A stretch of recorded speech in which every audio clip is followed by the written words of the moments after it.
Everyone, Aditya सीटेट्स classes channel पर सभी का स्वागत है।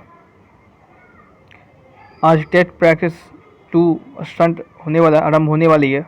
इससे पहले इस क्लास को सभी लोग शेयर कर दीजिए और जितने भी नए लोग हैं चैनल को सब्सक्राइब कर दीजिए। और चैनल पर प्लेलिस्ट आपका बना हुआ है मैथ का, सीडीपी का और सीडीपी थ्योरी का, सीडीपी का मैथ का थ्योरी क्लासेस बना हुआ है सीटेट का। उन सभी को जाकर देख सकते हैं और प्रीवियस ईयर क्वेश्चन भी आपको करवाया जाएगा। कल आपको टेस्ट सीरीज का पहला टेस्ट सीरीज आरंभ हुआ था। प्रैक्टिस सेट सीरीज का आपका पहला प्रैक्टिस सेट आरंभ हुआ था। आज आपका सेकंड प्रैक्टिस सेट है और कौन सा सब्जेक्ट का आपका ईवीएस सब्जेक्ट का है। तो आरंभ करते हैं और सभी लोग सेशन को जरूर शेयर कर दीजिए। और आपका यूट्यूब पर जो क्लासेज जो है वो आपको राइट टाइम पर हो रही है। 5:30 PM में क्लासेज आपका आरंभ हो रही है। तो आपके लिए बहुत ही इंपॉर्टेंट्स है ये सारे क्वेश्चन आपको। और इसमें जितना भी टेस्ट सीरीज के क्लासेज होंगे सब में आपको प्रीवियस ईयर का क्वेश्चन आपको इंक्लूड किया गया है और सभी में आपको प्रीवियस ईयर का क्वेश्चन ही करवाए जाएंगे। तो ये प्रैक्टिस सेट आपके लिए बहुत ज़्यादा महत्वपूर्ण और इम्पॉर्टेंट है। और कुछ दिन में है जो सीटेट का तरफ से नोटिफिकेशन आने वाला है। तो अपनी पढ़ाई को और मजबूत कीजिए और मन ला के पढ़ाई कीजिए और जितना ज़्यादा समय हो सके आप अपने पढ़ाई पर दें। तो आरंभ करते हैं आज का क्लासेज, आज का प्रैक्टिस सेट। तो इन्वायरमेंट स्टडी ईवीएस का आपको आरंभ कर रहे हैं। पहला सेकंड आपका प्रैक्टिस सेट है। प्रीवियस क्वेश्चन आप देख सकते हैं और पहला क्वेश्चन आपके सामने ये रहा। मैं जूम भी कर दूंगा, कोई परेशानी आपको नहीं होगा। कह रहा है the distance between Thiruvananthapuram and Gandhidham is 2268 kilometre. If A train covers this distance in 42 hours, the average speed of the train in between the railway station of these two cities in meter per second is। तो इसमें कुछ त्रुटियां हैं। इसमें अगर English में आप देख रहे हैं प्रश्न कुछ ना कुछ त्रुटि है, मैं आपको बताऊंगा इसमें। नहीं, इसमें कुछ त्रुटि नहीं था। एक और क्वेश्चन है, एक और क्वेश्चन उसमें त्रुटि है, इसमें त्रुटि नहीं है। एक और क्वेश्चन जो है उसमें त्रुटि होगा, ठीक है। तो ये डिस्टेंस का क्लासेज मैं आपको करवा चुका हूँ। इसका स्पेशल मैंने क्लासेज भी लिया था और इसमें सभी प्रीवियस क्वेश्चन मैंने इंक्लूड भी किया हूँ और आपको मैं डिस्क्रिप्शन में आपको लिंक भी दे दूँगा, शेयर कर दूँगा। हिंदी में इसको पढ़ लीजिए। और हिंदी में इस प्रकार प्रश्न मेरे को पढ़ने में मोबाइल में आपको प्रॉब्लम हो रहा है तो फ़ोन को रोटेट कर लीजिए। जिस प्रकार से मैं फ़ोन को पकड़ा हूँ, रोटेट किया हूँ, उस प्रकार से अभी फ़ोन को रोटेट कर लें तो आपको हिंदी है जो पूरी तरह से क्लियर दिखेगा। कहा कि त्रिवेंद्रम और गांधीधाम के बीच की दूरी इतना किलोमीटर है और यदि कोई रेलगाड़ी इस दूरी को 42 घंटे में तय करती है तो इन दोनों शहरों के रेलवे स्टेशन के बीच रेलगाड़ी का औसत 4 मीटर प्रति सेकंड भी थी। तो इसका मैंने आपको बेसिक समझ मैंने क्लासेज भी लिया हूँ और इसका एक प्लेलिस्ट भी आपको बना हुआ है, आप सब लोग जाकर देख भी सकते हैं। उसमें अभी तक एक ही वीडियो होगा ईवीएस का ही। तो उसमें मैंने आपको बताया था, 2 चीज़ मैंने बताया था कि यदि आप किलोमीटर से किलोमीटर पर आवर को मीटर पर सेकंड में कन्वर्ट कर रहे हैं तो उसमें आपको 5/18 एक रूल्स को आपको अपनाना होगा लास्ट में, ठीक है। तो वही चीज़ इसमें भी करेंगे, बनाते हैं इसको और इंग्लिश में थोड़ा करते हो तो ज़्यादा क्लियर शो करेगा। चलिए आज पूरे 30 क्वेश्चन को करवाया जाएगा और फास्टली करेंगे हर चीज़ को यहाँ पर विस्तार पूर्वक से करेंगे, फास्टली करेंगे। तो एवरेज स्पीड मैंने बताया था कि एवरेज स्पीड पर कितना है इसका है। एवरेज स्पीड कितना है 200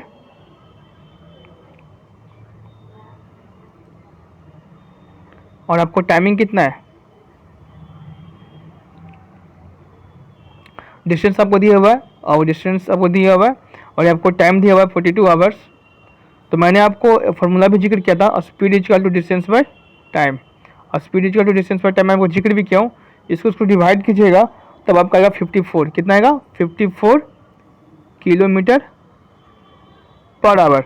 लेकिन आपको आंसर किस में खोज रहा है, पर सेकंड में। आपको आंसर किस में खोज रहा है, पर सेकंड में। तो पर सेकंड कन्वर्ट करने के लिए यहाँ पर 5/18 से इसको लास्ट में डिवाइड कर देते हैं। किस में, पर सेकंड में करने के लिए, मीटर पर सेकंड में करने के लिए 18 3 जब 54, 5 3 जब 15, तो 15 मीटर पर सेकंड। आपका 4 ऑप्शन बिल्कुल आपका राइट ऑप्शन है। किसी को दिक्कत तो परेशानी बता सकते हैं, नोट भी कर सकते हैं। और सभी लोग इस सेशन को जोर शेयर कर दीजिए। इसमें सभी आपका प्रीवियस ईयर क्वेश्चन ही आपको सेट प्रैक्टिस में आपको करवाए जाएंगे।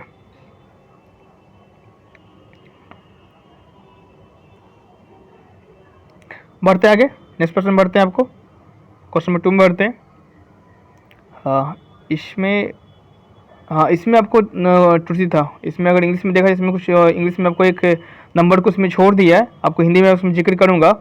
और ये आपको डायरेक्शन से क्वेश्चन है। अभी तक डायरेक्शन क्लासेज नहीं हुआ है, जल्द ही आपको डायरेक्शन क्लासेज जल्द ही आपको दिया जाएगा और होगा। तो क्वेश्चन कर रहा था कि a student is at A and wants to reach to B. For this he first goes to O which is 120 metre due north of A and then goes from O to B by covering a distance of O A from B and the direction of A with respect to B are respectively। देखिए इसमें अगर हिंदी में अगर जाते हैं, इसको rotate कर लीजिएगा इस प्रकार जब प्रश्न को शो करेगा। अगर इसमें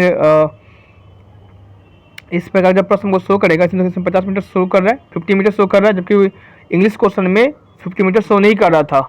तो अब अगर आप इस पर बैठिएगा तो जरूर दोनों को दिखेगा, हिंदी और इंग्लिश क्वेश्चन दोनों को प्रश्न को दिखेगा, कुछ ना कुछ त्रुटियाँ बहुत सारी रहती है सीटेट की तरफ से।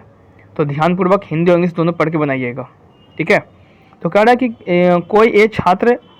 कोई छात्र ए पर है और बी पहुंचना चाहता है, तो इसके लिए पहले वह ओ पर जाता है, तो जो एक से ठीक उत्तर में 120 दूरी पर है, और फिर वह ओ से बी ठीक पश्चिम दिशा में 50 मीटर दूरी तय करने पहुंचता है। तो ए की बी से दूरी तथा बी के संक्षेप में ए की दिशा क्रमशः क्या है।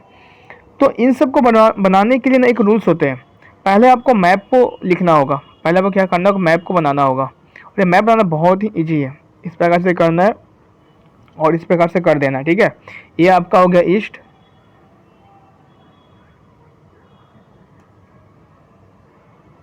ये आपका हो गया वेस्ट, ये आपका हो गया साउथ, और एक आपका हो गया नॉर्थ। कॉपी में सब लोग लिख दीजिए। इस प्रकार से बनाना बहुत ही इंपॉर्टेंट है। डायरेक्शन में क्वेश्चन जब भी बनाना शुरू कर रहे हैं तो इसमें आपका बनाना बहुत ही इंपॉर्टेंट है, इस चीज़ को बनाना, ठीक है। और मैं एक मैप का भी जिक्र करूंगा, शायद मैप का जिक्र में मैं अभी देखता हूँ, मैप का जिक्र हो सकता है, मैं मैप का जिक्र करूंगा यहाँ पर।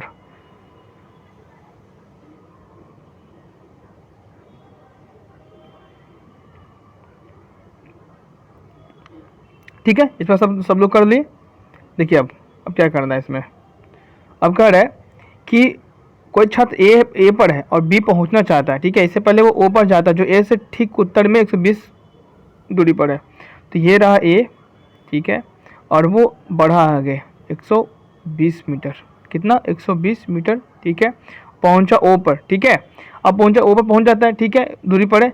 और फिर ओ से बी ठीक पश्चिम दिशा में 50 मीटर पर है। अब ओ से बी यहाँ पर बी पहुंचा और ये कितना है 50 मीटर पर है, ठीक है। दूरी तय कर पहुंचता है, ठीक है। ए से बी की दूरी तथा ये पूछ रहा है, यहाँ से ए से बी की दूरी पूछ रहा है, ठीक है। पूछ रहा है कि ए की बी से दूरी, ए से बी के दूरी, ठीक है, तथा बी के सापेक्ष में ए की दिशा क्रमशः क्या है। तो बी आपको वहीं पर रहेगा, बी जो आपका है वो वहीं पर रहेगा। यहाँ पर देखिए, यहाँ पर दो चीज़ को समझिएगा, बी के सापेक्ष ए की दिशा क्रम क्या है। तो दिशा किसका पूछ रहा है, ए का पूछ रहा है। इसको ध्यान रखिएगा, इसमें बहुत ज़्यादा इस चीज़ को इसेंशियल इंपॉर्टेंस है, तो इस चीज़ को ध्यान दीजिएगा। पूछ रहा है कि बी के सापेक्ष ए की दिशा क्रमशः क्या है, बी के सापेक्ष ए की दिशा क्रमशः क्या है।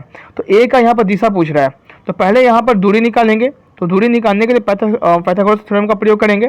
पाइथागोरस थ्योरम का प्रयोग होता है A B square equal to under root A square plus B square, ठीक है। तो यहाँ पर फॉर्मूला को यूजिंग करेंगे। ए स्क्वायर आपका कितना था 120 का whole square plus B square कितना था 50 का होल स्क्वायर,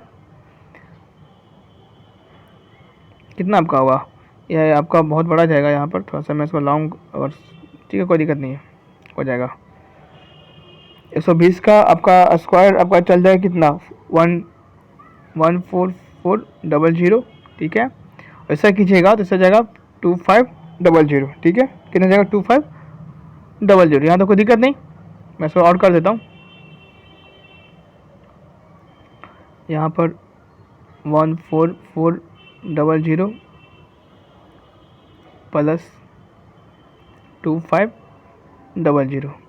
पाइथागोरस से मैं इसका डिस्टेंस इसका निकाल रहा हूँ, दूरी पूछा था, ऐसे बी की दूरी पूछ रहा था, तो 16900 दोनों को ऐड कीजिए कितना आएगा। और ए बी का स्क्वायर है, ए बी इजकल टू यहाँ पर करेंगे इसको तोड़ेंगे 130 गुना 130 पर तोड़ेंगे तो 130 एक बाहर आ जाएगा, तो वही आपका ये हो गया। ठीक है, तो इसमें ऑप्शन नंबर 2 और 1 है। अब इसमें दक्षिण, एक में पूछा दक्षिण पश्चिम, एक में पूछा दक्षिण पूर्व। ठीक है, तो इस चीज़ को समझेंगे कि 130 मीटर हमें निकल गया आंसर यहाँ पर। ठीक है, अब मैंने आपको एक चित्र बनाया था 120 मीटर, ये आपका ए है, ये आपका ओ है, ये आपका बी है, ये आपका 50 मीटर पर है। आपको इसका पूछ रहा था, ठीक है, इसका पूछ रहा था, कोई दिक्कत नहीं यहाँ तक। ठीक है, तो देखिए ए से पूछ रहा है बी का, ए से पूछ रहा है क्या जगह पूछ रहा है बी का, तो ए किस में, ए आपका साउथ में था, ये आपका किस में था साउथ पे था, ये आपका किस में था नॉर्थ में था, और ये आपका था वेस्ट में। ठीक है, तो ए यहाँ पर पूछ रहा है कि बी के सपेक्ष, बी इसको देख रहा है ए को, तो ए कहाँ पर साउथ में है, और जिसका पूछेगा उसका अपोजिट, तो ये सब क्या हो गया वेस्ट हो गया। तो आपका साउथ वेस्ट जो है आपका बिल्कुल क्या, बिल्कुल आपका राइट ऑप्शन है। आपका साउथ ईस्ट जो आपका ऑप्शन बी जो बिल्कुल आपका क्या, बिल्कुल आपका राइट ऑप्शन है, कोई दिक्कत नहीं। चलिए यहाँ पर क्वेश्चन नंबर 3 पढ़िए।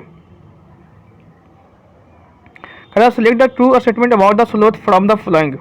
The sloth look like bear and spend almost 22 hours a day sleeping while hanging up upside down on a tree branch. Sloth look chimpanzee and spend almost 17 hours a day sleeping while hanging on a tree branch. Sloth look like chimpanzee and spend almost 22 hours a day sleeping while hanging upside down on a tree branch. Sloth look like bear and spend almost 17 hours a day sleeping while hanging upside down on a tree branch. हालांकि sloth के विषय में निम्नलिखित में से सही कथन को चुनिए। स्लोथ भालू जैसा दिखते हैं और दिन में लगभग 22 घंटे वृक्ष की शाखा पर उल्टे सिर लटकाकर सोते हैं। स्लोथ चिंपांजी बनमानुष जैसा दिखते हैं और दिन के लगभग 17 घंटे वृक्ष की शाखा पर उल्टे लटक कर सोते हैं। इसमें अगर आपको हिंदी शो नहीं कर रहा हो सही ढंग से, तो फ़ोन को रोटेट कर लीजिएगा, तो आपको सही से हिंदी है जो आपको बिल्कुल शो करेगा। चिंपांजी बनमानुष जैसा दिखते हैं और दिन के लगभग 22 घंटे वृक्ष की शाखा पर उल्टे सीधे रहकर सोते हैं। स्लॉथ भालू जैसा दिखते हैं और दिन के लगभग 17 घंटे वृक्ष की शाखा पर उल्टे सीधे रहकर सोते हैं। ऑप्शन नंबर सी बिल्कुल राइट ऑप्शन, सॉरी डी आपका बिल्कुल राइट ऑप्शन है। ठीक है, चलिए यहाँ पर क्वेश्चन नंबर 5 को देखिए कि when you pour milk through a piece of cloth, cream remains on it. The method of separation here: filtration, sieving, sedimentation, degradation. जब किसी कपड़े पर दूध को उड़ लेते हैं और मलाई उस पर रह जाती है, तो पृथक्करण की प्रक्रिया क्या है? निषेधन, चलन, अपसादन, निस्तारण। जब किसी एक कपड़े पर दूध को उड़ते हैं मलाई उस पर रह जाती है, तो पृथक्करण की प्रक्रिया क्या कहलाती है? निषेधन, चालन, अपसादन, निस्तारण। चलिए इसको मैं इंग्लिश में देखेंगे।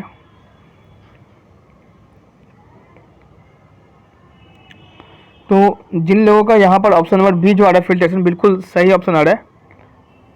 ऑप्शन नंबर ए, पता नहीं क्या आ गया, ऑप्शन नंबर ए फिल्ट्रेशन जो बिल्कुल आपका क्या, बिल्कुल आपका राइट ऑप्शन में।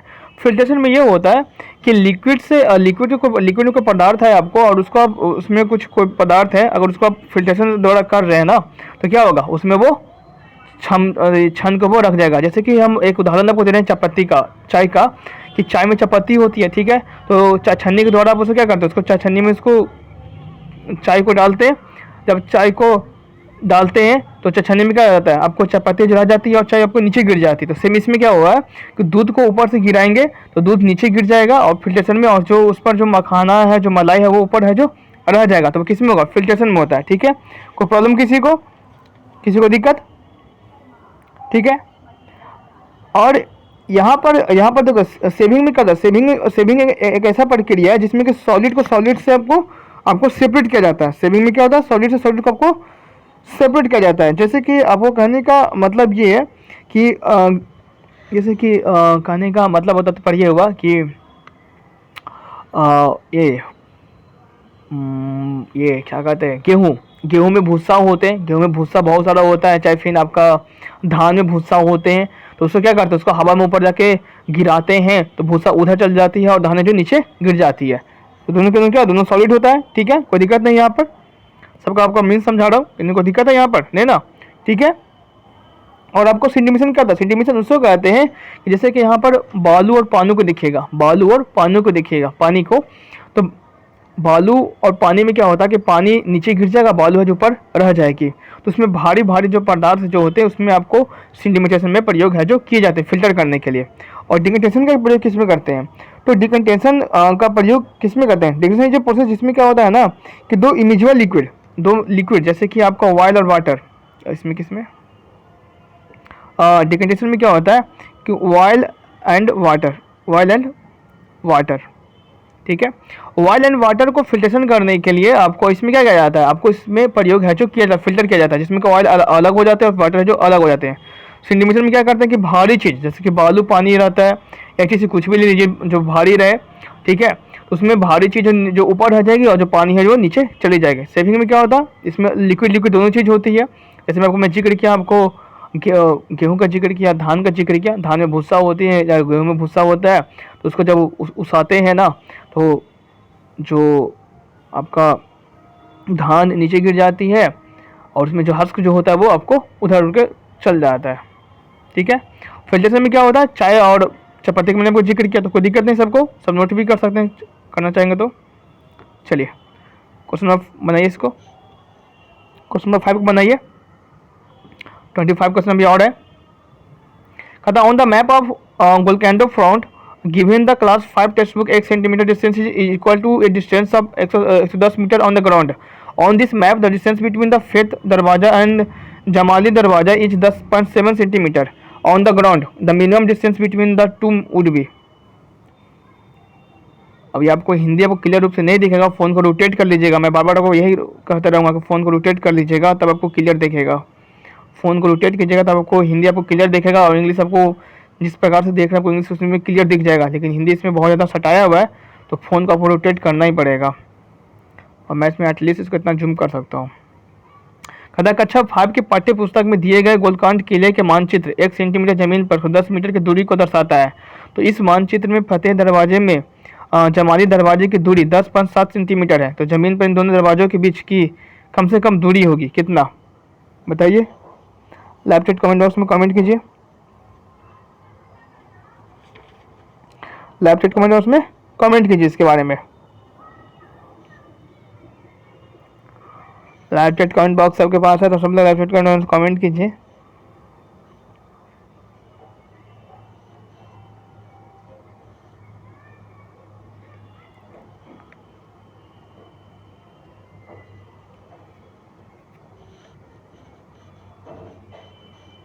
ठीक है, मैं सब पर्सनल को इंग्लिश में चल जाता हूँ, हिंदी में सब लोग पढ़ चुके होंगे और इंग्लिश में को क्लियर पूरा दिख रहा होगा, तो इंग्लिश में कोई परेशानी किसी को भी नहीं होगा।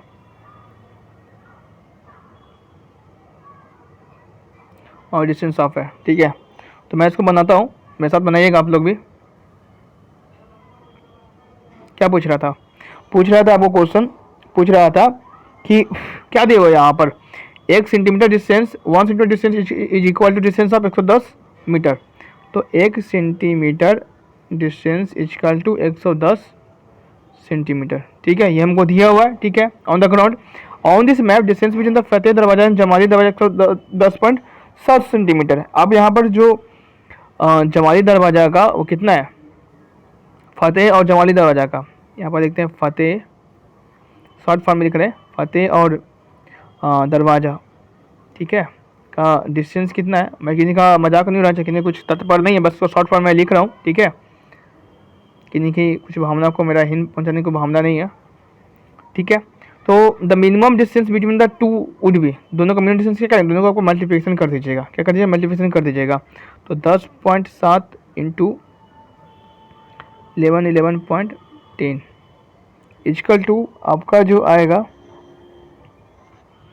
117 117 मीटर में आएगा, ठीक है। अब आंसर पर किलोमीटर में पूछ रहा है, याद रखिएगा आंसर पर किसी में पूछ रहा है, किलोमीटर में पूछ रहा है। तो हमका यहाँ पर जो आंसर जो है किस में मीटर में आया है, याद रखिएगा जो आंसर किस में आपको मीटर में आपको आया है।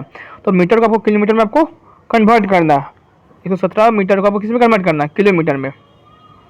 117 किलोमीटर को कन्वर्ट करना है आपको, मीटर कन्वर्ट किलोमीटर में।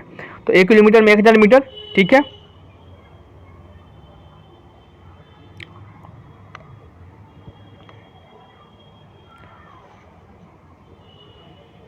ठीक है, तो इसका जो आंसर जो आएगा 1 पॉइंट बी आपका क्या आएगा, बिल्कुल आपको राइट आंसर है, उसे डिवाइड कर लीजिएगा।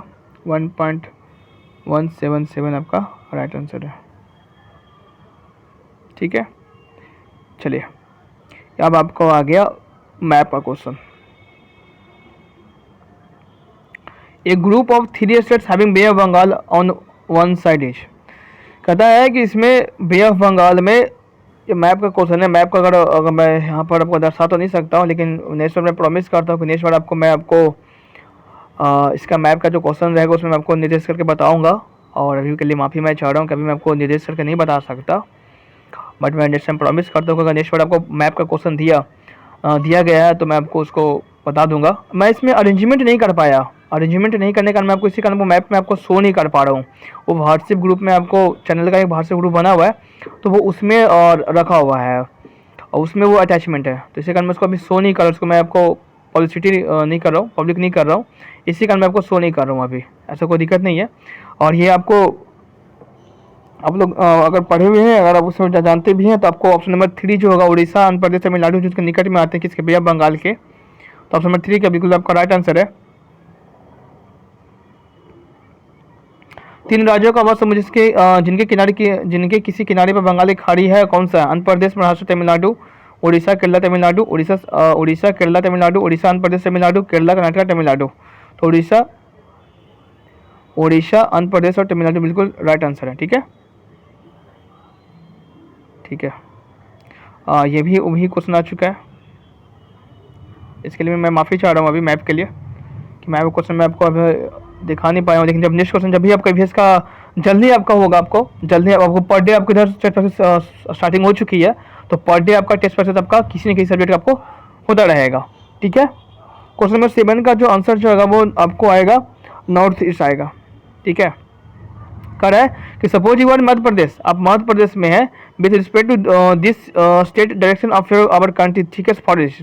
इसमें जो थिकेस्ट जो फॉरेस्ट है वो आपको 3 या 4 जगह पर पाए जाते हैं, तो उस डायरेक्शन में आप मध्य प्रदेश में है, तो क्या आप कौन से डायरेक्शन में है। आप सपोज मध्य प्रदेश में है और वहाँ पर 3-4 आपको थिकेस्ट आपको जगह जो है, आपको 3-4 आपको फॉरेस्ट जो है वो है, तो उसके अपेक्षा में आप कौन से डायरेक्शन में है, तो आप है नॉर्थ ईस्ट में। अब इसके लिए मैं माफ़ी चाह रहा हूँ कि मैं अरेंजमेंट नहीं कर पाया, बट मैं जल्दी कर लूँगा नेक्स्ट क्वेश्चन में आपको। कि मान लीजिए आप मध्य प्रदेश में है और इस राज्य के संपेक्ष में किस दिशा में हमारे देश के सावधानिक घने जंगल से हैं, ठीक उत्तर, उत्तर पूर्व, उत्तर पश्चिम और दक्षिण पश्चिम। उत्तर पश्चिम आपका बिल्कुल राइट ऑप्शन है। अब ये बताइए the height of the peak of mount Everest is. तो इस प्रकार के क्वेश्चन आपको पूछे गए हैं, प्रीवियस ईयर क्वेश्चन आपको इस प्रकार से आपको पूछे गए हैं, तो सभी लोग एवरेस्ट का और जितने भी एवरेस्ट दिए गए उन सभी का आप लोग याद कर लीजिएगा, कोई प्रश्न आपको पूछ सकता है। The height of the peak of the mount Everest is, कहता है कि माउंट एवरेस्ट का हाइट कितना है, ये तो आपको याद करने की चीज़ है, तो वो कितना है, ऑप्शन नंबर बताइए, लाइव कमेंट से कमेंट कीजिए। बी ऑप्शन 8,850 आपका राइट ऑप्शन है। और मैं यहाँ पर कुछ नाम भी बता रहा हूँ। यहाँ पर पहला जो महिला थी भारतीय तरफ से वो थी बछेंद्री पाल। कौन थी? बछेंद्री पाल। पूछ भी देता है कोई द फर्स्ट वुमेन, तो बछेंद्री पाल जो थी, नाम नोट कर लीजिएगा, वो आपको पहली बार भारतीय महिला जो थी वो माउंट एवरेस्ट पर चढ़ाई की थी, ठीक है। आपका जो सबसे यंगेस्ट में थी, सबसे यंगेस्ट में कौन था जो आपको माउंट एवरेस्ट पर चढ़ा भारत की तरफ से, तो वो था आपको पूर्णा मालभात, MALVATH, ठीक है। पूर्णा मालभात आपका जो थे, जो सबसे क्या थे, सबसे आपके यंगेस्ट में थे, ठीक है, कोई दिक्कत नहीं यहाँ पर समझने में। और बछेंद्री पाल जो थी फर्स्ट वोमेन थी भारतीय महिला की तरफ से, भारतीय की तरफ से फर्स्ट इंडियन वोमेन, ठीक है, कोई दिक्कत नहीं। और पहली बार माउंट एवरेस्ट पर कौन चढ़ाई किए थे? एडमंड हिलरी, एडमंड हिलरी कौन थे? एडमंड, एडमंड हिलरी, ठीक है, आपके पहले थे। कोई दिक्कत किन्हीं को भी, कोई परेशानी किन्हीं को भी? चलिए ये बताइए, कह रहा है शूटिंग स्टारीज, गिरता हुआ तारा क्या है? स्टार है, कॉमेट है, मेटर है, एस्टेरॉयड है? गिरता हुआ तारा क्या है बताइए, गिरता हुआ तारा क्या है? और शूटिंग स्टारीज क्या है? Star, comet, meteoroid, asteroid. Hindi में प्रश्न को देख लीजिए, टूटता तारा होता क्या है? तारा, धूमकेतु, उल्का, क्षुद्र, क्षुद्र ग्रह, बताइए टूटता हुआ तारा क्या है? टूटता हुआ तारा क्या है? लाइव चैट कमेंट्स में कमेंट कीजिए, प्रश्न को देखिए, टूटता हुआ तारा क्या है? स्टार है, कॉमेट है, मेटेरोइड है, एस्टेरॉयड है? तो जिन लोगों का ऑप्शन नंबर बी सी आ रहा है मेटेरोइड, बिल्कुल राइट ऑप्शन आ रहा है।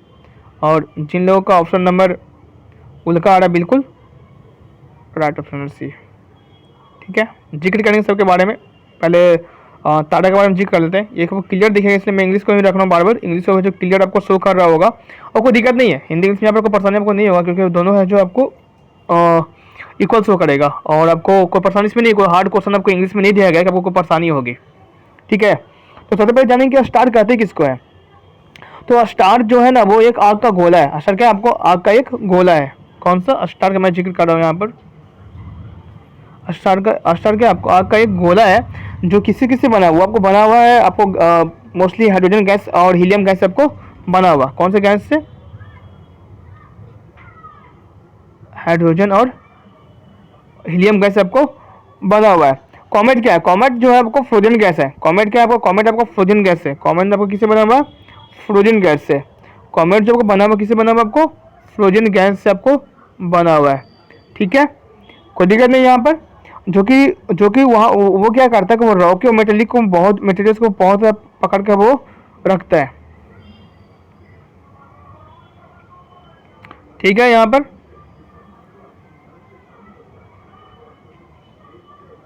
आज ठीक है। Consider the following statement about the khejri tree.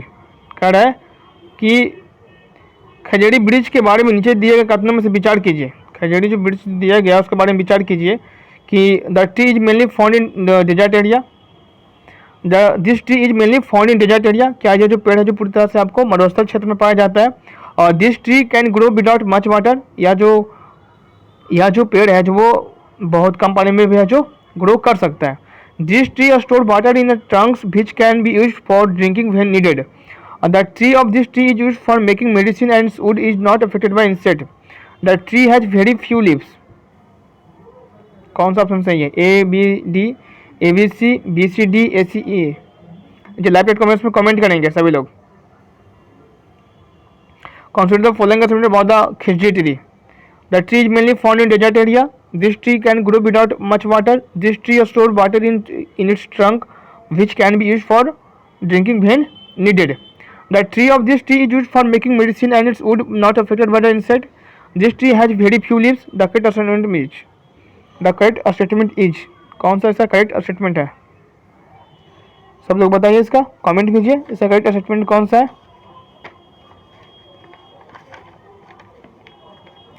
तो जिन लोगों का ए बी डी आ रहा है, ऑप्शन नंबर 1 जो आ रहा है बिल्कुल राइट ऑप्शन है। मैं इसके बारे में जिक्र करूंगा, इसको विस्तार से मैं आपको बताता हूँ ये खिजड़ी ट्री के बारे में। और पेड़ का और सब लोग बस याद कर लीजिएगा, एक क्वेश्चन से कंफर्म आता है ईवीएस में। देखिए, तो ए बी डी राइट क्यों है? आपका ए, आपका बी, आपका डी राइट क्यों है? चलिए ठीक है। तो this tree mainly found in desert area, बिल्कुल सही है। ये आपको कहाँ पाया जाता है? खिजड़ी ट्री आपको पाया जाता है आपको राजस्थान में। कहाँ? राजस्थान में,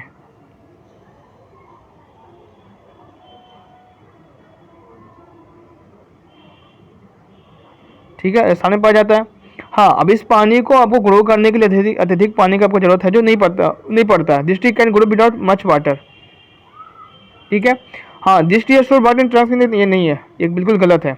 हाँ, आपको लास्ट में जो ये आपको जो डी ऑप्शन करा था कि हाँ, ये ऐसा जो पेड़ है ना, इसका पेड़ से आपको मेडिसिन बनाया जाता है, और इसके लकड़ी है, जो लकड़ी में कभी भी इंसेक्ट है जो इफेक्टेड नहीं करते, ये बिल्कुल राइट है।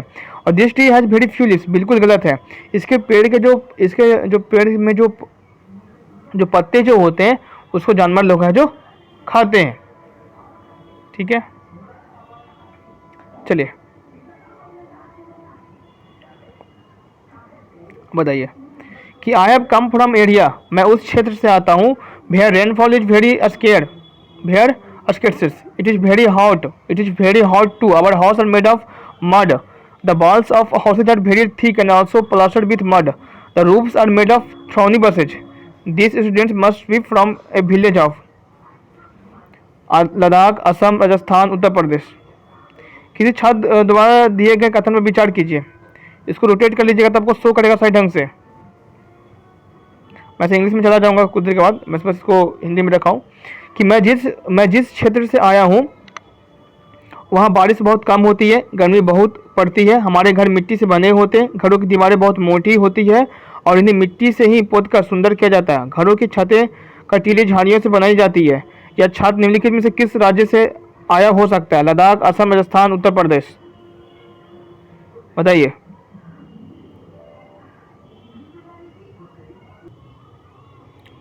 तो बताइए इसका राइट आंसर क्या आएगा? करें कि ठीक है,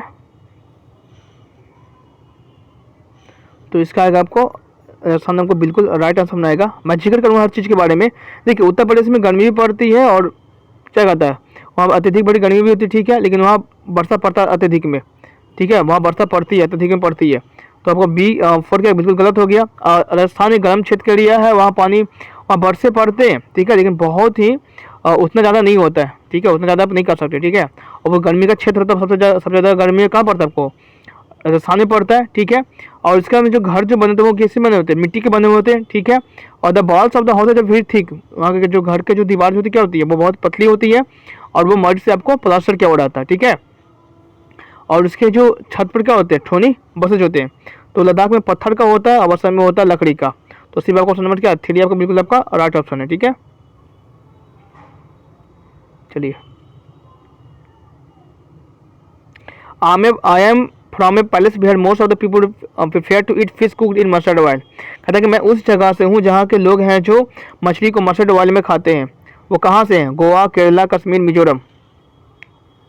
क्वेश्चन नंबर 12 को आंसर दीजिए कि I am from palace where the most of people refer to eat fish cooked in mustard oil. मैं उस जगह से हूँ जहाँ पर लोग जो है वो क्या करते हैं? मस्टर्ड ऑयल में मछली को खाते हैं। तो आपका राइट आंसर किस में आएगा? कश्मीर में। कोई दिक्कत नहीं यहाँ पर। चलिए, यहाँ पर दे रहा है कि select the correct statement from the following. सही ऑप्शन को चुनिए। An adult elephant can eat more than 2 quintals, इतना कि जो green leaves and twigs in 1 day, ठीक है। तो ये बिल्कुल गलत है, ठीक है। Because of their heavy weights most elephant like to take too much rest after eating, ये बिल्कुल गलत है। Even a 3 month of old baby elephant generally weights about 200 kg, बिल्कुल सही है। जो 3 साल का जो बेबी जो है ना, उसका जो 3 महीने का जो बेबी है उसका जो वजन जो होता है वो 200 kg होता है। वो आपको इस बुक में आपको दिया हुआ भी है, ठीक है।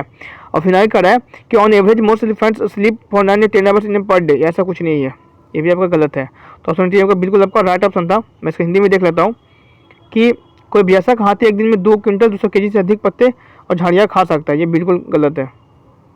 ज़्यादा नहीं खाता है, अधिक नहीं खाता है, 200 क्विंटल तक खा लेगा लेकिन उससे ज़्यादा नहीं खाएगा, ठीक है। अत्यधिक भारी होने के कारण अधिकांश हाथी बहुत ज़्यादा आराम करना पसंद करते हैं, ये बिल्कुल गलत है, बट टहलना पसंद करते हैं। यहाँ तक कि 3 महीने की आयु के हाथी के बच्चे का भार समझौता लगभग 200 kg है, बिल्कुल सही है। अधिकांश हाथी औसतन एक दिन में 9 से 10 घंटे सोते हैं, ये गलत है। अब कर है कि select the group which can be recycled after use. कहता है उस ग्रुप को चूज कीजिए जिसको प्रयोग करने के बाद हम लोग रिसाइकिल भी कर सकते हैं। कह रहा है कि एक समूह को चुनिए जिसको प्रयोग पुनः चक्रण के पश्चात किया जा सकता है।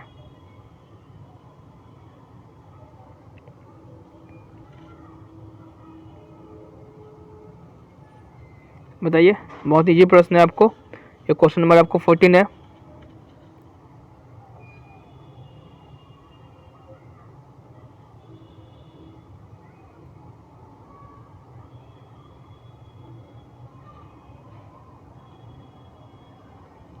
ठीक है, तो जिन लोगों का ऑप्शन नंबर जो सी जो आ रहा है बिल्कुल आपका राइट ऑप्शन आ रहा है, जिक्र करेंगे। ये वीडियो थोड़ा सा लंबा थोड़ा लॉन्ग जाएगा क्योंकि आपको इसमें 30 क्वेश्चन थे और अगर प्रीवियस वीडियो को देखेंगे उसमें आपको 15 क्वेश्चन थे और प्रीवियस में आपको मैं पेडोलॉजी भी करवा रहा हूँ और ये भी दोनों क्वेश्चन मैं करवा रहा हूँ। 15 नंबर किस प्रकार क्वेश्चन करवा रहा हूँ, 15 नंबर आपको पेडोलॉजी का मैं क्वेश्चन आपको करवा रहा हूँ। ठीक है, तो इसमें कह रहा था कि पॉलिथीन बैग को रिसाइकिल तो कर सकते हैं, ठीक है, पेपर को रिसाइकिल कर सकते हैं, बैटरी को रिसाइकिल कर सकते हैं, कि मोबाइल फ़ोन को रिसाइकिल नहीं कर सकते। जब टूट जाएगा, ख़राब हो जाएगा तो उसको रिसाइकिल नहीं करते, ये ख़राब हो गया। बेडशीट को रिसाइकिल नहीं कर सकते, तो ये भी गलत है। हाँ, आयरन जेल्स को कर सकते हैं, ग्लास बोतल को कर सकते हैं, स्टील मग को कर सकते हैं, कार्डबोर्ड बॉक्स को कर सकते हैं, और लेदर बैग को कर सकते हैं, वुडन टेबल को कर सकते हैं, प्लास्टिक वेस्ट बेडशीट को नहीं कर सकते। बेडशीट आपका नहीं होता है रिसाइकिल में। रिसाइकिल मतलब कि पुनः उसको यूज करना, जब इसको यूज कर लिए फिर इसको बिक दिए और फिर इसको रिसाइकिल कर पुनः इसको हम लोग है जो प्रयोग है जो कर सकते हैं। चलिए इसमें मिलाप कीजिए और बताइए। क्वेश्चन को देख लीजिए, कॉलम ए और कॉलम 2। आपको एक क्वेश्चन आपको देगा ही देगा, आपको खाने पीने के फूड से आपको एक क्वेश्चन आपको परम आसान से देगा, आरंभ देगा, जोर देगा आपको। फूड से क्वेश्चन है जो कॉलम 1 एंड कॉलम 2 देखिए। Chole bhature boiled tapioca with curry made using coconut, fish cooked in mustard oil, sea fish cooked in coconut oil. Goa, Kerala, Uttarakhand, Kashmir. तो अभी मैंने आपको मस्टर्ड ऑयल का मैंने जिक्र भी किया था। किस में जिक्र किया था? कश्मीर। मैंने आपको जिक्र किया था इसके बारे में, कोई दिक्कत नहीं, किसी को परेशानी। ठीक है, पहला के देखिए। और छोले भटूरे कहाँ का फेवरेट है? पंजाब का। पंजाब का बहुत फेवरेट है छोले भटूरे। ठीक है, किसी को दिक्कत? ठीक है, और आपको ये करी मेड यूजिंग कोकोनट किस में होता है? केरला में होता है।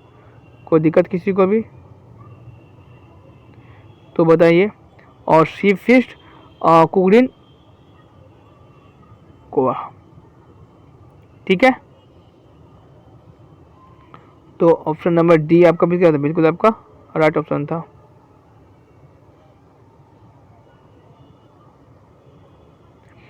अब यहाँ से पेडोलॉजी क्वेश्चन शुरू हो चुका है। अब आपको यहाँ से पेडोलॉजी को जो क्वेश्चन जो होते हैं वो आरंभ हो चुके हैं। मैं आपको इंग्लिश में एक बार दिखाता हूँ, फिर आपको हिंदी में कर देता हूँ कि select a suitable assignment task for class 6 student of EVS। Select a suitable assignment task for class 6 students of EVS। Option 1, writing question answer of the chapter on floating and sinking, performing the activity to observe sinking and floating, explaining the definition of floating and sinking, learning the list of the object which sank and floated। अब इसको सब लोग rotate कर लीजिएगा phone को, तो इसका option सही से दिखेगा। अपनी कक्षा 4 के पर्यावरण अध्यक्ष के विद्यार्थियों के रचनात्मक आकलन के लिए उपयुक्त कार्यों को चुनाव कीजिए। तैरना और डूबने के पाठ पर प्रश्न लिखाना, डूबने और तैरने की प्रक्रिया का अवलोकन करने के लिए क्रियाकलाप करना, तैरने और डूबने की परिभाषा को व्याख्या करना, और जो वस्तुएं डूबती हैं और तैरती हैं उनकी सूची याद करना।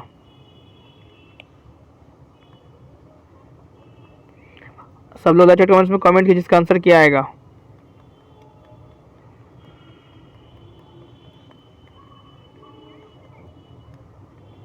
सभी लोग लाइव चैट कमेंट्स में कमेंट कीजिए कि इसका राइट ऑप्शन क्या आएगा।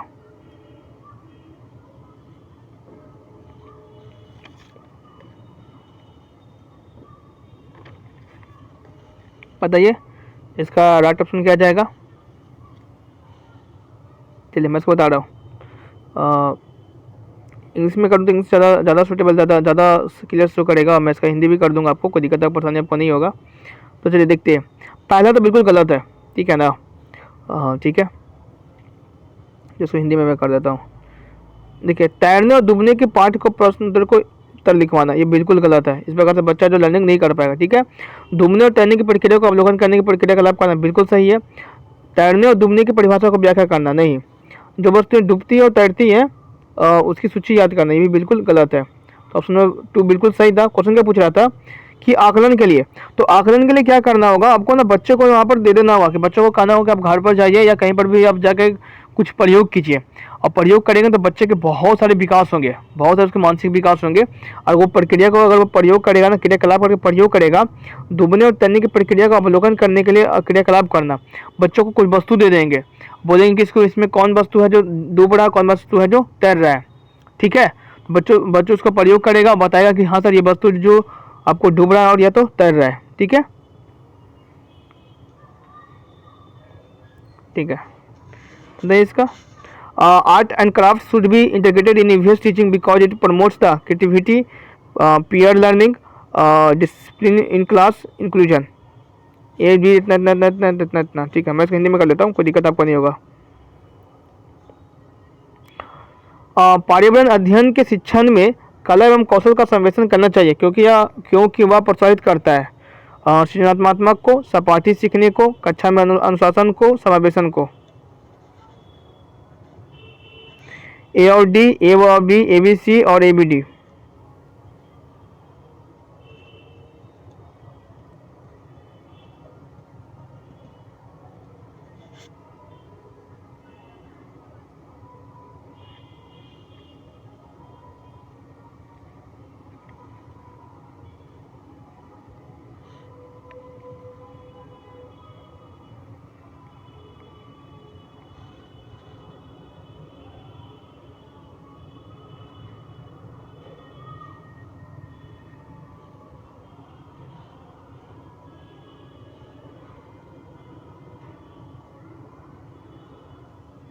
चलिए समस्या के बारे में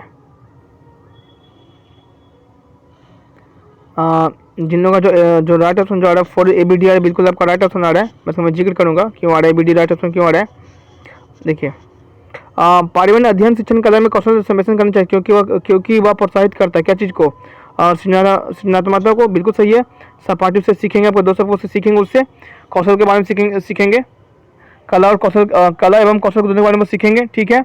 कक्षा में अनुशासन को नहीं, कक्षा में किसी सब्जेक्ट को पढ़ाइएगा, किसी विषय को अगर आप जोड़िएगा तो उसमें किसी कक्षा में अनुशासन से क्या मतलब है, कोई मतलब नहीं है। ऐसे बच्चों को जब कोई सब्जेक्ट को, कोई विषय को पढ़ा रहे हैं और वो रोमांच रहा, वो रुचिदार रहा, तो उसको क्या कीजिएगा, आप उसको ध्यान से, बच्चे शब्दों से ध्यान से सीखेंगे, ध्यान से पढ़ेंगे। और डी ऑप्शन क्या बिल्कुल राइट ऑप्शन है था, तो ए बी डी क्या बिल्कुल आपको सही उत्तर है, ठीक है। Which of the following strategy promotes inquiry while teaching the theme shelter on class 5 student? Asking a student to collect pictures of different types of houses, sharing pictures of the different types of shelters, asking students to narrate their experience of visiting different houses, countries, construction site, showing a PowerPoint presentation of different shelters across the country। कहा कि कक्षा 4 के विद्यार्थियों को theme आश्रय के लिए कौन सी युक्ति पूछताछ को प्रोत्साहित करती है। विद्यार्थी को विभिन्न प्रकार के घरों में चित्र एकत्र करने के लिए कहना, विभिन्न प्रकार के आश्रयों के चित्र साझा करना, विभिन्न मकान निर्माण स्थलों पर जाने के उपरांत विद्यार्थियों को अपने अनुभवों को सुनाने के लिए कहना, और देश के विभिन्न आश्रयों पर एक पावर पॉइंट प्रस्तुति दिखाना।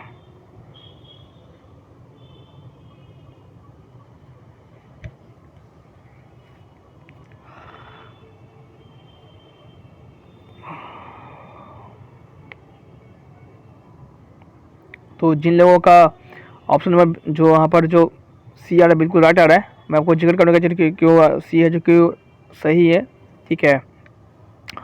तो विद्यार्थियों को विभिन्न प्रकार के घरों को चित्र एकत्र करने के लिए कहना, ये बिल्कुल गलत है। अब हर घर में जाकर विद्यार्थी थोड़ी हर किसी से मांगेंगे कि आपका घर किस प्रकार से मैं दिखाई बताइए, ठीक है, जो गलत हो गया। विभिन्न प्रकार के आश्रय को चित्र साझा करना, ये भी बिल्कुल गलत है। पूछ क्या रहा था कि आश्रय के लिए कौन सी युक्ति पूछताछ को प्रोत्साहित करती है, इसमें जो क्या होता है आपको प्रोत्साहित करेगी, आपको प्रोत्साहन होगी, आपको बहुत अच्छा लगेगा, अंदर से खुशी होगी उसके बारे में। तो विभिन्न आश्रय को जब चित्र को साझा करेंगे तो उससे क्या आप किसी बच्चे को प्रोत्साहित होगा, कुछ नहीं प्रोत्साहित होगा। हाँ, विभिन्न मकान निर्माण स्थल पर जाने के उपरांत विद्यार्थियों को अपने अनुभवों को सुनाने के लिए कहना, तो वहाँ पर वो जाएंगे, उस चीज़ के बारे में सब कुछ देखेंगे, समझेंगे, और फिर वो क्लासरूम में आकर सभी बच्चों को बताएंगे, तो बच्चों को पसंद पड़ेगा, अच्छा लगेगा, तो वो अंदर से उनको भी रुचि जगेगी और वो भी वो उस स्थल के बारे में जा करके बताएंगे। कहने का मतलब ये है कि यदि आप कोई मतलब कि कोई पुराना जगह है उसको आप जानने के लिए देखने के लिए जाते हैं, या फिर अपने क्लासरूम में अगर जिक्र करते हैं कि यार हमने उस जगह पर गया था तो पुरानी चीज़ का वो बना हुआ है, तो लोग क्या करेंगे, वहाँ के जो बच्चे भी हुए अपने गार्जियन से जिक्र करेंगे कि हमें भी वहाँ पर जाना चाहिए। तो समझ में सब लोग को आ रहा है? ठीक है, ऐसा कुछ नहीं है। ठीक है, मैं हिंदी में प्रश्न को रखूँगा। प्राथमिक कक्षाओं को पर्यावरण अध्ययन का वह विषय क्षेत्र है जिसमें एकीकरण है। ये तो बहुत आसान क्वेश्चन था। प्राथमिक कक्षाओं का पर्यावरण अध्ययन वह विषय क्षेत्र है जिसमें एकीकरण है। विज्ञान एवं पर्यावरणीय शिक्षा के संप्रदाय मुद्दों का बिल्कुल गलत। और सामाजिक विज्ञान के संप्रदाय एवं मुद्दों का गलत है। विज्ञान और सामाजिक विज्ञान के संप्रदाय मुद्दों का बिल्कुल गलत है। हाँ, विज्ञान सामाजिक विज्ञान पर्यावरणीय शिक्षा के संप्रदाय मुद्दों का, तो बिल्कुल यहाँ पर ये राइट ऑप्शन है। ठीक है, किसी को दिक्कत परेशानी? क्वेश्चन नंबर 18 पढ़ेंगे।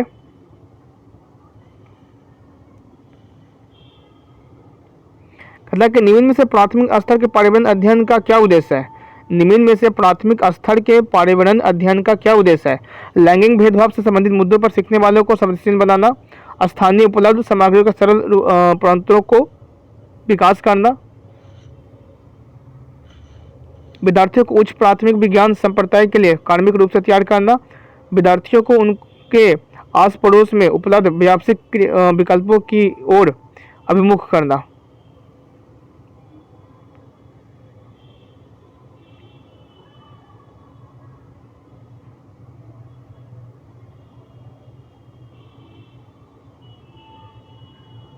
बताइए इसका राइट आंसर कौन सा आएगा? लेफ्ट कमेंट से कमेंट कीजिए।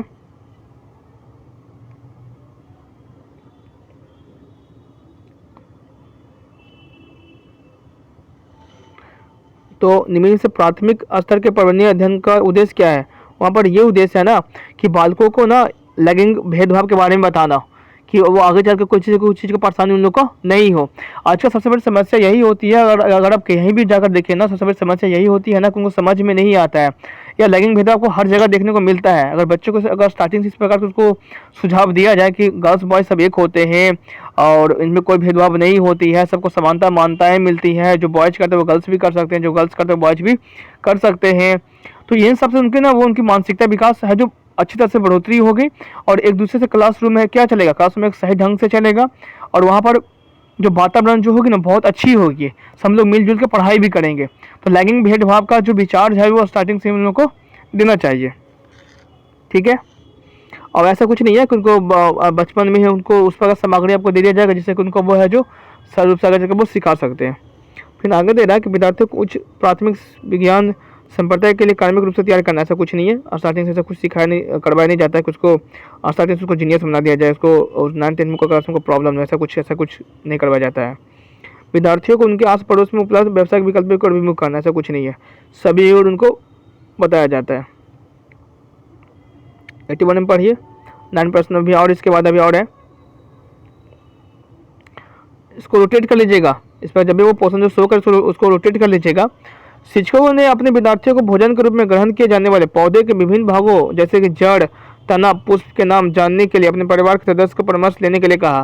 तो इस क्रियाकलाप को अभिकल्पना की गई है अनुभवात्मक सीखने को प्रोत्साहित करने के लिए, भोजन संबंधित संप्रदाय के सीखने को प्रोत्साहित करने के लिए, पाठ को अधिक आनंददायी और रुचिपूर्ण बनाने के लिए, विद्यार्थियों को भोजन के विषय में खुले मन से खोज करने के लिए अनुमति देना।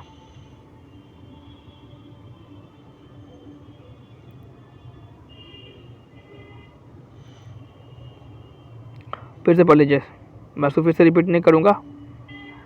कह रहा है कि शिक्षिका ने अपने विद्यार्थियों को भोजन के रूप में ग्रहण किए जाने वाले पौधों के विभिन्न भागों जैसे कि जड़, तना एवं पुष्प के नाम जानने के लिए अपने परिवार के सदस्य से परामर्श करने के लिए कहा।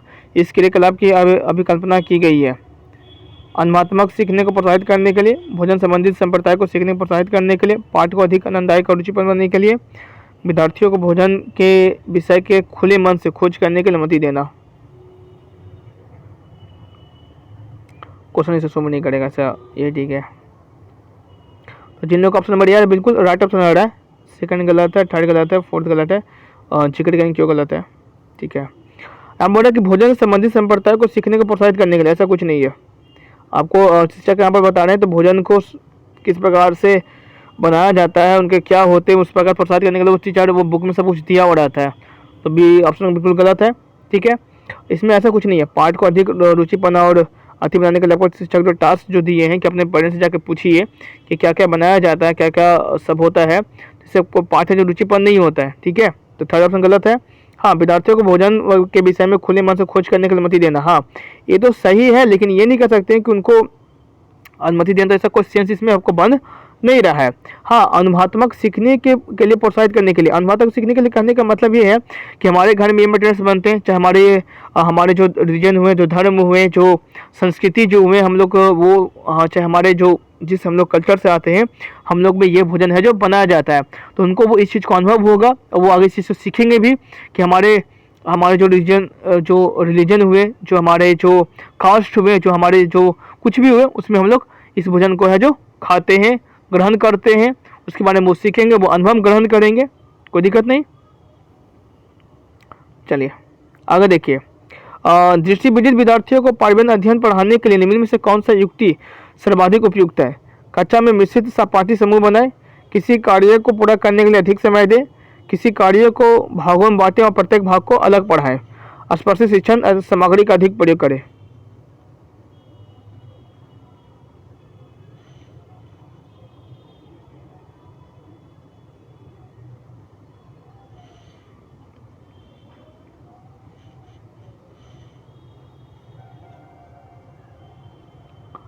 चलिए क्वेश्चन पढ़िएगा।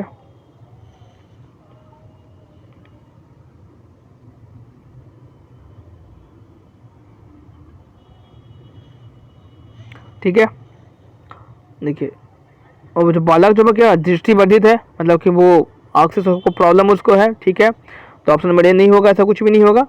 ऑप्शन नंबर क्या है कि कक्षा में मिश्रित सहपाठी समूह बनाए, तो सहपाठी समूह में से क्या हो, उसको कोई भी उसकी प्रॉब्लम कुछ दिखते हैं, कुछ सोल्व हो जाएंगे, लेकिन जो शिक्षक जो पढ़ाएंगे उसका क्या होगा? किसी कार्य को पूरा करने के लिए अधिक समय दें, ऐसा कुछ नहीं है। सभी बच्चों को सबको समान समय देना है, तो ऑप्शन नंबर 2 क्या बिल्कुल गलत है। किसी कार्य को भागों में बांटें और प्रत्येक भाग को अलग से अलग पढ़ाएं, ऐसा कुछ नहीं होगा। अगर ऐसा करेंगे तो समय पूरा बीत जाएगा और कुछ समय है जो कोर्स है जो समय पर कंप्लीट नहीं होगा। हाँ, स्पर्शी शिक्षण अध्ययन सामग्री का अधिक उपयोग करें, जिससे कि बालक को जो आँख में उनका जो प्रॉब्लम है, वो आँख से जो प्रॉब्लम में है, उनको अगर उनको उस प्रकार का वस्तु दिया जाए कि उसमें जो पढ़ने में जो मटेरियल्स जो है ना, वो उसमें क्या हो, स्पर्शी हो, जिससे देखकर वो पहले से पढ़ते आते हैं, तो उसको उससे अधिक अधिगम है जो होगा। ठीक है,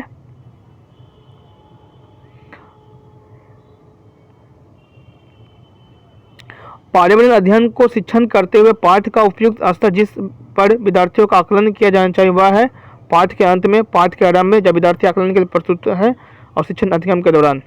बहुत इजी प्रश्न ये है।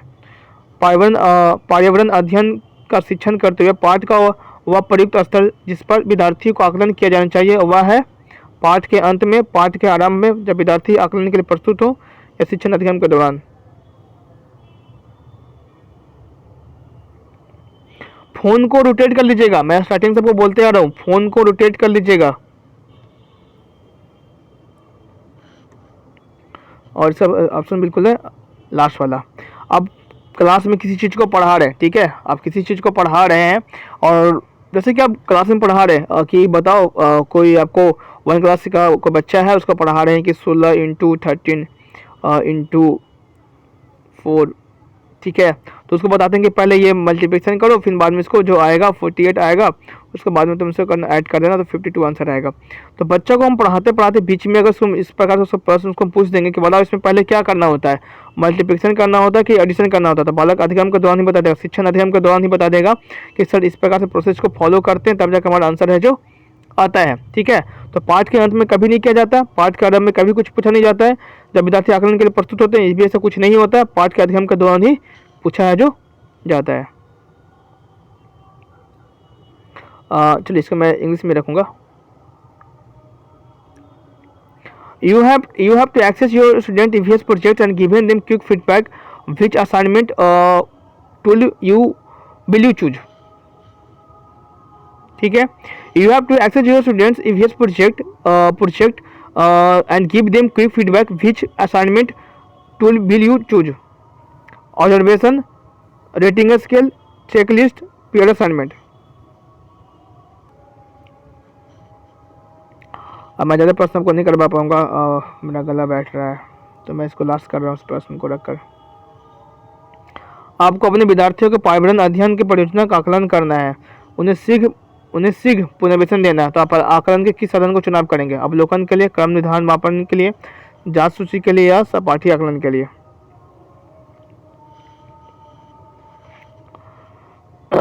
अवलोकन बिल्कुल राइट ऑप्शन होगा। नहीं, जांच सूची बिल्कुल राइट ऑप्शन होगा। जांच सूची बिल्कुल राइट ऑप्शन होगा। क्या होगा, मैं आपको जिक्र करूँगा क्या करके कि चेकलिस्ट में क्या होता है। मैं सबको उतना फास्टली नहीं कर पाऊंगा, बस बताता हूँ। चेकलिस्ट में क्या होता है ना, कुछ दिन बच्चा का सारा बायोडाटा रखा हुआ रहता है। चेकलिस्ट में ये होता है कि आपको तुरंत क्या करना है, क्वेश्चन क्या पूछा जाता है कि you have access to student EVS project and give them quick feedback. तुरंत आपको फीडबैक देना है, तो तुरंत फीडबैक आप चेकलिस्ट में दे सकते हैं। चेकलिस्ट में बच्चे का सारा क्रियाकलाप आपको लिखा हुआ रहता है कि बच्चा कितने देर पढ़ाई किया, क्लासरूम में क्या किया, क्या बदमाशी किया, कितना उसका रैंक आ रहा है, कितना पढ़ने में, कौन से सब्जेक्ट में क्या उसका रैंक आ रहा है, किसमें वो उसका रैंक जो खराब आ रहा है, बच्चा कैसा है पढ़ने में, बढ़िया है, खराब है, तो सारा चीज़ उसका चेक लिस्ट में आपको दिया हुआ रहता है। ठीक है, कोई दिक्कत नहीं। एक क्लास में उसको मैं करवा रहा हूँ, इसमें देखिएगा। The objective of assignment of EVS learning is that the teachers gather information about the students achievement. मैं देखता हूँ, अगर हो सके तो मैं पूरा करवा देता हूँ, अगर फिर भी ज़्यादा मेरा हानि कर रहा है, फिर भी मैं देखता हूँ। The objective of assignment of EVS learning is that, इसको हिंदी में देख लीजिएगा। पर्यावरण अध्ययन में सीखने का आकलन करने का उद्देश्य है कि शिक्षक विद्यार्थियों को उपलब्धियों के विषय में जानकारी एकत्र करें, या मूल्यांकन की अपेक्षा शिक्षण का एक मार्ग है, या विद्यार्थी द्वारा नवीन ज्ञान में दक्षता प्राप्त करने के प्रगति के विषय में प्रस्तुति देता है, या विद्यार्थियों को सीखने के बारे में सूचना देता है जिससे कि अगले चरण के लिए उन्हें सहारा दिया जा सके।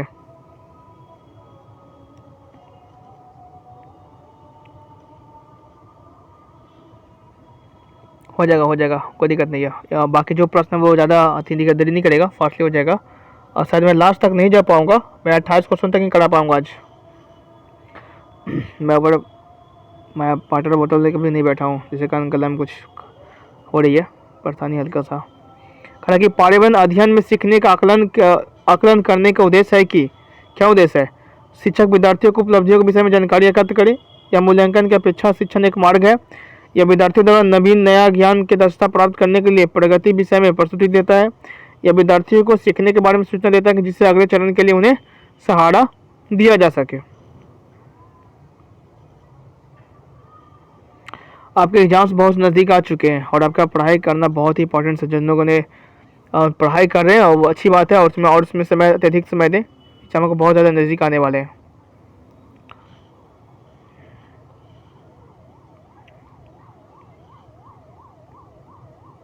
ये ऑप्शन बिल्कुल उसका राइट ऑप्शन है।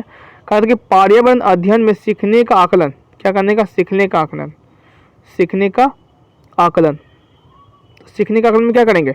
शिक्षक विद्यार्थियों को उपलब्धियों के विषय में जानकारी एकत्र करेंगे। जब सीखने का जब आकलन करने का उद्देश्य हो रहा है, पर्यावरण अध्ययन में सीखने का आकलन करने का जो उद्देश्य है कि इसमें जो शिक्षक जो क्या करेंगे, विद्यार्थियों का उपलब्धियों के बारे में जानकारी एकत्र करेंगे। क्या एकत्र करेंगे कि बच्चा कितना जान रहा है, बच्चा को हम पढ़ा रहे हैं तो बच्चा जान रहा है कि नहीं जान रहा है, जिस विषय के बारे में पढ़ा है, जिस टॉपिक के बारे में पढ़ा रहे हैं, तो बच्चा उसके बारे में उसको जानकारी है कि नहीं है। जानकारी है तो कितना उसमें ध्यान दे पा रहा है, उससे टेस्ट लिए, सब कुछ लिए हैं, तो उसमें उसको कितना उसको जानकारी है। तो ऑप्शन नंबर ये है, बिल्कुल आपका क्या होगा? राइट ऑप्शन होगा। ये मैं वो कर देता हूँ, ये बहुत इजी क्वेश्चन था कि नई शिक्षा नीति 2020 के अनुसार प्राथमिक कक्षाओं 1 से लेकर 5 के लिए निम्न में से क्या स्तर होगा? आरंभिक स्तर, मध्य स्तर, बुनियादी स्तर। एनईपी 2020 से क्वेश्चन हमेशा को पूछा जाता है, हमेशा सब याद कर लीजिएगा। कह रहा है कि primary class 1 to 5 will consist of which of the following stage according to the NEP 2020। NEP 2020 के अनुसार कौन सा होगा? तो ये भी होगा, प्रिपरेटरी होगा और फाउंडेशन एज भी होगा। फर्स्ट ए और सी दोनों होगा, ठीक है, ए और सी दोनों होगा, ठीक है, कोई दिक्कत नहीं। और नया पॉलिसी किस अनुसार बना था? नया पॉलिसी से क्या आती था? 5 + 3 + 4 था, ठीक है, 5 + 3 + 3 + 4 था, ये आपका रूल्स था, ठीक है। अब ये जो फाउंडेशन जो अवस्था जो होती है, जो ये कितना साल होती है? आपका प्री स्कूल इसी में आता है, प्री एनसीएल के जो कहिए, और फिर 1 क्लास और 2 क्लास इसी में आ गया, 1 और 2 आ गया, ठीक है। और फिर पीडी में कौन सा ग्रेड आ गया? 3 और 5। तो इधर से 3 क्लासेज और उधर से 2 क्लासेज, तो 5 क्लासेज आ गया।